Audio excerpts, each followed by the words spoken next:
요거에 승산이 있었을 텐데 이렇게 생각해서 또 공부를 못하신 분들 계십니다. 그런 말을 하실 분들이라면 지금 행정학으로 바꾸세요. 자, 영상 시작하겠습니다. 합격생 영철형의 공무원 수험 방송국 179-2화 2023년 국가직 채용 인원 공고. 여기서 두 번째 주제로 제가 고용노동부 감소, 선발 인원이 매우 많이 줄어서 지금 행정학으로 변경을 할까 고민하시는 분들을 위해서 이번 영상 준비를 했습니다.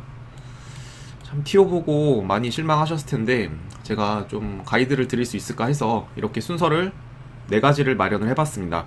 첫 번째로 고용노동과 행학행법으로 응시할 수 있는 직렬인 일행, 경행, 우정, 통계를 비교를 해보겠습니다. 합격선과 선발 인원이죠. 그 다음에 두 번째 순서로 선발 인원 급감. 그러면 고용노동부 이렇게 많이 줄었는데 얼마나 붙기 힘들어진 건지 올해 필기점수 분포 통계를 보면서 말씀드리고요. 세 번째, 그러면 행정학으로 변경을 하려고 그러는데 학습이 가능한지, 이것에 대한 합격생의 사례, 저희 상담을 받고 합격한 합격생의 사례를 말씀드릴 거고요. 마지막, 여러분들의 선택, 이렇게 해서 진행을 해보도록 하겠습니다. 첫 번째, 고용노동과 행학행법으로 응시할 수 있는 직렬들 비교를 해볼게요. 합격선을 비교를 할 건데 이렇게 행정학 행정법으로 할 수 있는 일행과 경찰청과 우정 이런 곳들이 확실히 높습니다. 고용노동은 2022년도에 85점이었고요. 선발 인원도 많았어요. 이렇게 노란색 음영 친 곳이 고용노동입니다. 이렇게 직접 비교가 불가능하지 않나. 여기는 행정학을 해야 되고 노동은 노동법인데 직접 비교가 불가능하죠. 불가능하지만 일단 나머지 4과목이 같고 행정학 난이도는 보통으로 나왔습니다. 올해 제가 이거를 분석을 하는 사람이기 때문에 한 90점 정도 맞을 정도로 나왔는데 노동법은 사실 쉽게 나와서 다 합격생들은 95 아니면 100이에요. 그럼 노동법 점수가 오히려 원점수 받기가 더 쉬웠는데 그런데도 컷이 이렇게 났습니다. 요거는 직업상담직 5점을 반영한 점수이기 때문에 80점 받고 평균 가산점 있으면요 85점이 되는 거였습니다. 그러니까 이렇게 낮은 편이었어요. 행학행법에 하는 곳에 비해서 낮았는데, 그리고 2021년도에도 이렇게 중간 정도, 위아래를 보면은 여기는 다 행정학 행정법으로 원래 응시를 해야 되는 경찰청, 우정사업본부 일반행정이고 중간 정도로 형성이 되었었습니다. 그러니까 여기서 직업상담사 자격증까지 땄으면은 쉬워지는, 상대적으로 일행 경행 우정보다 쉬워지는 그런 정도였는데 올해 완전히 이게 무산이 됐죠. 발표가 2023년도에 101명만 선발한다. 그래서 368명이 줄었다는 발표와 함께 이런 것들이 사라진다고 생각합니다. 메리트가. 그래서 합격선이 낮아지거나 이런 거는 안 될 것 같고, 그러면 얼마나 힘들어질지 이거를 올해 2022년도 필기점수 분포 현황을 보면서 설명을 드려볼게요. 101명을 선발하죠. 2023년도에. 그럼 여기서 필기 합격자는 보통 1.3배수를 뽑습니다. 그렇게 되면은 딱 136명, 요 정도 인원이 나와요. 근데 평균 95점 이상이 136명이 있었다고 인사혁신처 공식 자료에 나와 있습니다. 그러면은 원래 85점이 컷인데 올해 469명에 1.3배, 4배 뽑았으니까 85점이 합격선인데 이만큼이 필기 합격을 했는데, 이제는 내년처럼 23년도처럼 101명을 선발한다 하면은 95점을 받아야 되는 그런 상황이 발생된 겁니다. 과목마다 2문제씩 더 맞아야 되고요. 전체 평균이 10점이 올라가야 되는 그런 상황입니다. 직업상담사 자격증이 5점이 있기 때문에 여러분들은 원점수 90점 이렇게 받으시면은 요 등수 안에 들 수가 있습니다. 근데 이것도 가정이고 내년에 또 어떻게 될지 모르죠. 만약에 고용노동부 도전했던 인원들이, 실력자들이 다 행정학으로 빠졌다. 그래서 여기가 빵꾸 나면은 어쩔래? 요렇게까지 물어보신다면은 할 말이 없습니다. 그런 가정까지는 할 수가 없고, 지금 나와 있는 자료를 토대로 여러분들에게 고용노동이 인원이 많이 줄었는데 얼마나 되기 힘들지 요거를 말씀드린 거고요. 그러면은 2022년 국가직 구급 시험 기준으로 원점수 90점을 받으면 되는데, 직업상담사 자격증이 있다는 전제로 90점 못 받냐? 받을 수 있습니다. 이렇게 5과목이 있으면요, 제가 각 과목의 난이도를 알고 항상 이걸 분석하는 사람이기 때문에 국어 90점 충분히 받을 수 있고요. 영어 90점, 한국사 많이 쉬웠습니다. 100점, 노동법도 95점, 행정법은 어려웠죠. 80점.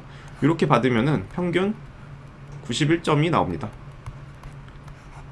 그러니까 이렇게 받으면은 합격을 해요. 이렇게 인원이 많이 줄어도 못할 거는 아니다. 국가직 교행은 정말 어려우나 이거 노동 같은 경우에는 이렇게 있고 가산점 직상사 있으면은 들어갈 수 있다. 하지만 원래 이것보다 더 2문제 더 틀려도 되는데 80점, 뭐 80점, 한국사 90점, 그 다음에 노동법 85점, 행정법 70점 이렇게 맞았어도 붙었을 텐데 인원이 줄면서 과목마다 2문제씩 더 맞아야 되고 이렇게 받아야 되는 상황이 매우 실망스럽고 힘들 수도 있다고 생각이 듭니다. 어떻게 생각하시나요? 지금 요 정도 인원이 줄었을 때 인사혁신처 통계로 빗대어서 설명을 드려봤는데 요거 도전이 가능하다. 저는 못할 건 아니라고 보거든요. 이게 가능하면은 그대로 고용노동직을 준비를 하실 겁니다, 여러분들. 그래서 이렇게 생각을 해주시고요. 세 번째, 그러면은 저는 국가직에서 저 정도로 받을 수는 없을 것 같아요. 아무래도 지금 돌리는 게 나을 것 같습니다. 행정학이 가능할까요? 이렇게 물어보시겠죠?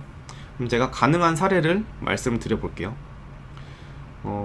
작년 12월에 선관위 준비하고 6월에는 서울시 지방직 이렇게 응시하겠다는 학생이 찾아왔습니다. 당시에는 행정법이 관학이었어요. 제가 지도를 해줘서 국가직 9급 어려웠는데 75점이 나왔습니다. 잘 받고 하지만 선관위에서는 탈락을 했습니다.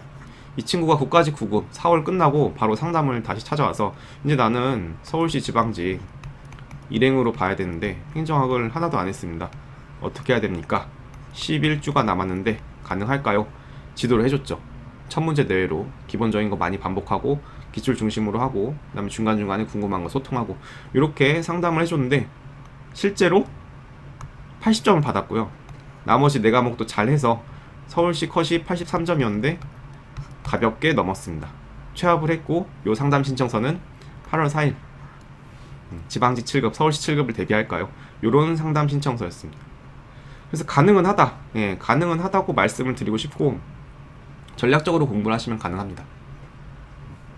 근데 이번에는 만약에 4월에 노동을 하고 그다음에 6월에 일행을 한다. 근데 이 기간이 8주밖에 없거든요. 그리고 이 친구 같은 경우에는 나머지 4과목을 잘했어요. 4과목을 잘한 편이에요. 그렇기 때문에 끌고 가면서 행정학을 추가했을 때 11주 동안에 이 정도 나왔는데 여러분들은 잘 생각을 해보시기 바랍니다. 만약에 4월에 노동부를 하고 붙으면 당연히 좋겠지만 잘 안 됐을 경우에 어쨌든 일반 행정을 또 볼 텐데 8주라는 시간 3주가 줄었고요. 그 다음에 나머지 4과목이 좀 어느 정도 잘 돼 있으신지 그거를 분석을 해보시면 좋겠습니다. 어쨌든 행정학 가능은 하다. 예, 학습 가능하다는 사례 말씀을 드리고요. 여러분들도 상담이 되게 많아졌어요. 고까지 공고 나오고 특히 노동이나 직업상담 준비하셨던 분들이 상담이 되게 많아졌는데 행정학으로 바꿀 때 어떻게 해야 될지 좀 개인적인 상황을 들어보고 제가 그거에 맞는 가이드를 해드리고 있습니다. 대부분 바꿔야 될지 그거에 대해서 많이 물어보셨고요. 각기 다른 선택에 대해서 그럼 지금부터 풀어 나가보도록 하겠습니다. 1번 노동부 계속 응시하는 경우 나는 그냥 고용노동 하겠다. 이런 경우는 일단 아까 말씀드린 원점수 어느 정도 받을 수 있는지 제가 못할 건 아니라고 말씀드렸어요. 올해 국가직 9급 기준으로 90점 가능하다. 그리고 만약에 내가 고용노동을 응시 안 하고 행정학으로 바꿨어. 근데 고용노동이 빵꾸가 났다. 다 도망가서 빵꾸가 나서 너무 속상하다. 내가 이거 할걸, 고용노동 할걸 괜히 바꿨다. 이런 말씀을 하셔서 6월 시험에 지장이 있고 계속 후회를 할 것 같으면은 고용노동부 하십시오.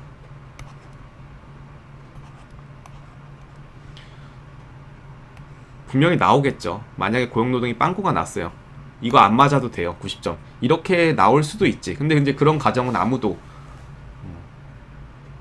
장담을 할 수 없는 노릇이고 근데 이런 거가 있을 때 나는 너무 답답하다. 괜히 바꿔가지고 이게 무슨 상황이냐. 6월 시험 또 행정학 지금 힘들어 죽겠는데 이거 끌고 가야 되는데 고용노동 썼으면 4월에 끝났을 거 아니냐. 직상사까지 있었는데 그런 분들이라면 너무 이런 거에 대해서 신경을 많이 쓰실 분들 혹은 90점을 받을 수 있다 이렇게 생각하신 분들은 고용노동부 응시하시고요. 아니면 행정학으로 바꾸죠. 행정학으로 바꾸신 분들 꽤 계실 거라 생각됩니다. 이 경우에는 이것도 가정이에요. 상황 가정이에요. 학생의 상황 가정. 학생이 내가 고집을 부렸어. 나는 이제 고용노동을 계속 하고 싶어. 좋은 고집이죠. 원래 하려던 거를 계속 하는 거니까.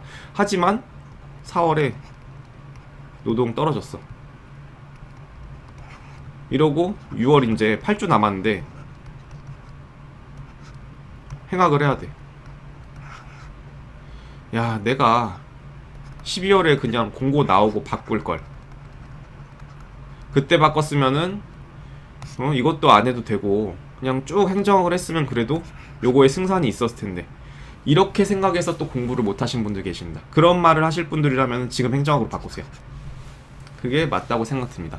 그리고 어떻게 해야 되는지는 방법 다 있으니까 행정학 공부하는 거. 그리고 지금 올인원 듣기에 안 늦은 상황입니다. 처음 하시는 분들은 행정학 올인원 듣는 게 맞습니다. 나머지 내 과목 상황에 따라 뭐 좀 개인적으로 얘기를 들어봐야 되겠지만 어쨌든 지금 12월 말이지만 행정학 올인원 시작하면 빡빡하지만 가능하다. 그리고 4월 시험에 뭐 우정이나 경찰청 아니더라도 우리 6월을 바라보는 경우, 6월 지방직, 나는 공무원이 돼야 된다, 이거를 바라보는 경우라면은 행정학을 하시는 게 맞습니다. 그리고 가능하다는 거 말씀을 드려보고 싶습니다. 제가 이렇게 영상을 진행해봤는데 정말 과목을 바꾸는 게 쉽지도 않고 TO가 갑자기 이렇게 많이 줄어서 지금 많이 속상할 거라고 생각합니다. 저도 학습 지도를 하는 멘토로서 과목을 하던 거를 바꾸라는 말이 정말 하기 힘든 조언이고 참 이게 위험성이 있는 부분이 맞아요.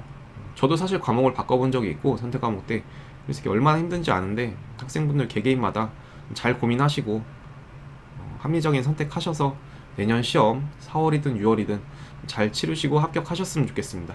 저도 힘이 닿는 대로 이렇게 1대1 상담도 진행하고 있으니까 이 영상 보시고 참고하셨으면 좋겠습니다. 저는 여러분들의 합격을 응원합니다. 감사합니다.